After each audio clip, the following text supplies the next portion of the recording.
Hello दोस्तों, स्वागत है आपका हमारे नए वीडियो में। इस वीडियो में हम बात करने वाले हैं सच्ची रामायण पुस्तक के 7वें चैप्टर किष्किंधा कांड के बारे में। किष्किंधा कांड में क्या लिखा गया है सच्ची रामायण पुस्तक में, ये जानने वाले हैं इस वीडियो में। तो इस वीडियो में आप पूरा लास्ट तक बने रहिएगा, जिससे आपको पूरा किष्किंधा कांड के बारे में जानकारी मिल सके। क्योंकि आजकल जो है सीरियल के माध्यम से हमारे जो टीवी में दिखाया जाता है, जो उसमें पूरी सच्चाई नहीं होती है। वास्तविक पुस्तक में लिखा क्या गया है ये जानकारी हमको नहीं मिल पाती है। जो हमको सीरियल में, टीवी सीरियल में दिखा दिया जाता है, सोशल मीडिया के जरिए दिखा दिया जाता है, वही हम सच मान लेते हैं। तो इस पुस्तक में हम जानने वाले हैं, ये है सच्ची रामायण पुस्तक सुमेघ अग्रवाल जी की, जिसको पेरियार जी ने लिखा था तमिल भाषा में, जिसको हिंदी भाषा में सुमेघ अग्रवाल जी ने लिखा है।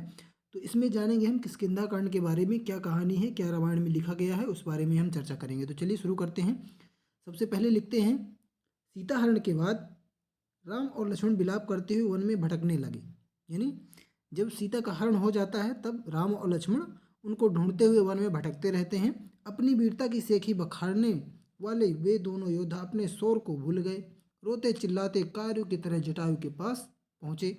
उस समय जटायु मरणासन्न अवस्था में था, यानी मरने ही वाला था जटायु। ये वाल्मीकि रामायण के अनुसार हम बता रहे हैं। ये जो पूरी पुस्तक है, ये सच्ची रामायण पुस्तक वाल्मीकि रामायण को देखकर ही लिखी गई है। इसमें कोई अलग से कुछ भी नहीं लिखा गया है। जो वाल्मीकि रामायण में लिखा गया है वही इसमें बताया गया है। आगे लिखते हैं, वाल्मीकि रामायण के अरण्य कांड के 68वें सर्ग के श्लोक 32-33 से विदित है। क्या विदित है आगे जानते हैं। वाल्मीकि रामायण के 68वें सर्ग में 32 और 33 श्लोक से हमें ज्ञात होता है कि बलशाली तथा यशस्वी राम ने जटायु की तृप्ति के लिए लक्ष्मण के साथ वन में जाकर खूब मोटे और बड़े बड़े मृगों को मारा और उनका मांस निकाला तथा उसे मांस के पिंड बनाकर उस पिंड का दिवंगत जटायु पक्षी की तृप्ति के लिए कुश की हरियाली पर बिखेर दिया। यही बात अध्यात्म रामायण के अरण्य सर्ग 8 में इस प्रकार की जो है बात कही गई है कि श्लोक 38-39 से विदित है कि राम ने जटायु का दाह करने के लिए लक्ष्मण के साथ स्नान किया। मृग मारकर टुकड़े कर, यानी मृगों को मारकर उनके टुकड़े करके हरियाली पर बिखेर दिए नीचे, ताकि सब पक्षी खाएं और जटायु तृप्त हो जाए। यानी उसमें उसकी आत्मा की शांति के लिए मृगों को मारकर उनका मांस जो है जमीन में बिछा दिया, हरियाली पर बिछा दिया। फिर आगे लिखते हैं, साधारण मनुष्य की तरह रोते बिलखते दोनों भाई वानर जाति तथा अन्य जनजातियों की शरण में जाकर सहायता के लिए गुहार लगाने लगे। दोनों वनवासी भाई जब सबरी के आश्रम पहुंचे तो सबरी ने दोनों भाइयों को स्वागत फल फूलों से किया। ब्राह्मणी लोगों द्वारा प्रचार किया जाता है कि राम ने सबरी के सम्मान में जूठे बेर खाए थे, यानी सबरी के जूठे बेर राम ने खाए थे, और सबरी के अपमान में लक्ष्मण ने सबरी के जूठे बेर फेंक दिए थे, ऐसा बताया जाता है। ब्राह्मणी लोगों द्वारा प्रचार किया जाता है। इस माध्यम में ब्राह्मणी लोग यह सुनाते हैं कि तुम नीच वर्ण के लोग, यानी तुम लोग नीच वर्ण के हैं, फिर भी तुम्हारी नीच औकात दिखाने के लिए साथ साथ कुछ सम्मान भी रखते हैं। ये लोग इस प्रकार की नीच और घटिया सोच के माध्यम से शूद्र लोगों के मनोविकार उत्पन्न करते हैं। यानी एक तरफ तो वे कहते हैं शूद्र हो तुम, नीच हो, और बीच बीच में कुछ ऐसी बातें भी घुसेड़ देते हैं जिसमें हमें ऐसा लगे कि वह हमारा सम्मान करते हैं, जैसे सबरी के लिए बारे में बताया जाता है। फिर लिखते हैं, जिससे शूद्र हमारे चरण स्पर्श वाले बने रहें और हमारी गुलामी से इनकार न करें। ब्राह्मणी लोगों को शूद्र लोगों को नीचा दिखाने के लिए मनगढ़ंत बातें हैं। किसी भी रामायण में ऐसे नहीं लिखा है कि राम ने सबरी के जूठे बेर खाए थे, यानी कि ऐसा कहीं भी नहीं लिखा कि राम ने सबरी के जूठे जो बेर खाए हैं। राम और तुलसीदास ने सबरी के माध्यम से यह कहलवाया कि मैं नीच जाति की हूँ और नारी जाति भी नीच से नीच और अपवित्र होती है, उससे भी मैं नीच हूँ। इस प्रकार राम और तुलसीदास ने सबरी के माध्यम से नीच नारी जाति और शूद्र अर्थात भारतीय लोगों का अपमान किया है, जो कि राम और तुलसीदास की नीच और घटिया सोच को दर्शाता है। आगे बढ़ते हैं। राम ने किष्किंधा पर्वत पर जाकर सुग्रीव के साथ मित्रता कर ली, यह जानते हुए कि वह धोखेबाज है और उसने अपने भाई की हत्या करवाने तथा राज सिंहासन पर कब्जा करने के विचार से उसके साथ संपर्क बनाया था। यानी कि राम जो है जानते थे कि जो सुग्रीव था उसने अपने भाई से राज्य छीनने के लिए, राज सिंहासन पर कब्जा करने के लिए उनसे संपर्क बनाया, उनसे यानी मित्रता की। बाली के विश्वासघाती भाई सुग्रीव के लिए उसने छुपकर पीछे से वार करके बाली की हत्या कर दी। यानी राम ने जो है सुग्रीव के भाई बाली की हत्या छुप करके कायरतापूर्ण तरीके से की। यही राम जो आमने सामने बाली के साथ युद्ध करने का साहस नहीं कर पाया।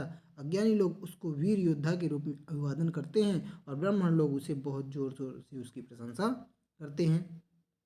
बाली का वध करते हुए अपने कृत्य को न्याय संगत बनाते हुए राम ने अपनी सफाई में बाली को कहा, नर पशुओं के संबंध में धर्म का पालन करना आवश्यक नहीं है। और इसने इस आधार पर बाली का वध कर दिया कि बाली ने विवेकपूर्ण आचरण नहीं किया जो उसे करना चाहिए था। बाली पर लगाए गए आरोपों का बाली से स्पष्टीकरण मांगने का प्रयास किए बिना राम ने बाली का वध कर दिया और स्वार्थी सुग्रीव की बातों को पूरी तरह से विश्वास कर लिया। अर्थात राम ने सुग्रीव की जो बातें कही, सुग्रीव ने जो जो बातें सुनाई अपने भाई के बारे में, उन्हें सब सच मान लिया और बाली से कुछ भी जानने की कोशिश नहीं की और बिना किसी उसके मतलब गलती के बिना ही उसे छुप करके मार दिया। आगे लिखते हैं, अपनी स्वार्थ सिद्धि के लिए यानी अपनी स्वार्थ की सिद्धि के लिए राम स्वयं उस सुग्रीव के सामने झुक गया जो अयोग्य और विश्वासघाती था और कहा कि मुझे स्वीकार करो और मुझ पर दया करो। बाली अपने भाई का वध नहीं करना चाहता था। सुग्रीव ने अपने भाई बाली के साथ अनावश्यक झगड़ा कर लिया। बाली स्वभाव से अहिंसक था, अतः उसमें कोई दोष नहीं था। अपनी पत्नी को वचन देकर कि वह अपने भाई का वध नहीं करेगा, वह युद्ध के लिए उतरा। बाली एक धैर्यवान और शक्तिशाली पुरुष था। वह बहुत ही ईमानदार और न्यायप्रिय पुरुष था। खुले और आमने सामने युद्ध में उसे कोई पराजित करने का साहस नहीं कर सकता था। यानी जब बाली युद्ध करने के लिए आया था तो वह अपनी पत्नी से यह बोल कर के आया था कि मैं अपने भाई का वध नहीं करूंगा, वह मेरे से युद्ध करना चाहता है तो मैं सिर्फ उसे हराऊंगा, उसका वध नहीं करूंगा। वह अनेक महापुरुषों का प्रेम मित्र था। उसने गलती से राम को ईमानदार पुरुष समझा। बाली की मृत्यु पर सुग्रीव उसके सद्गुणों के बारे में बोला कि मैं ऐसे श्रेष्ठ भाई को खोने के बाद जीवित नहीं रहूंगा, मैं अग्नि में कूद कर प्राण त्याग दूंगा।